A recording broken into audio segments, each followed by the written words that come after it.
Hindi ka nagpa-miss para habulin ka, lumayo ka lang para makita ang halaga. Kung ma-miss ka niya, mabuti kung ganon. Pero kung hindi, sagot na yon. Lagi kang nandyan, laging nagbibigay, hanggang nasanay siyang hindi ka pahalagahan. Hindi dahil kulang ka o may mali sa'yo, sobra lang ang puso mo sa maling tao. Di ka option, ikaw ang choice. Di dapat nagmamakaawa para marinig ang boses. Matutong umalis kung wala nang dahilan para mahanap ang taong hindi ka bibitawan. Tandaan mo, ang tamang tao sa buhay mo, pinapahalagahan ka habang nandyan ka pa. Hindi kapag tuluyan ka nang nawala.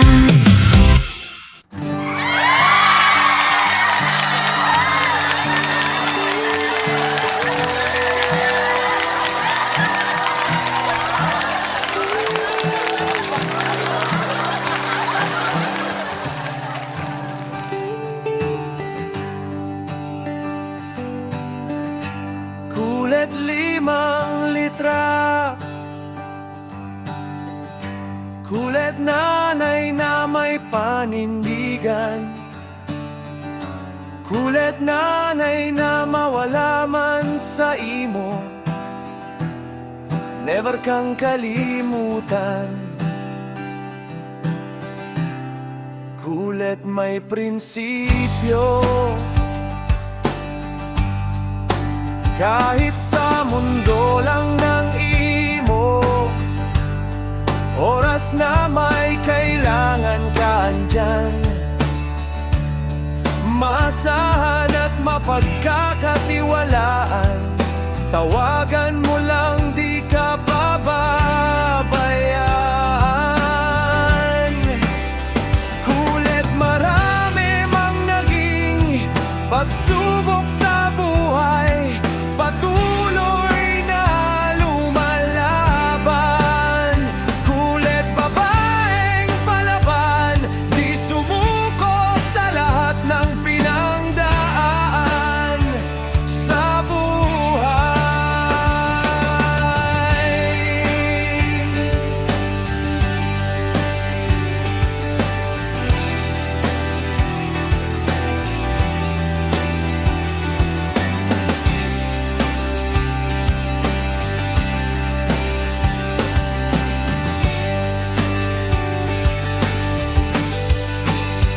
Kulet yan ang nanay, maasahan may takot sa Diyos na may gabay.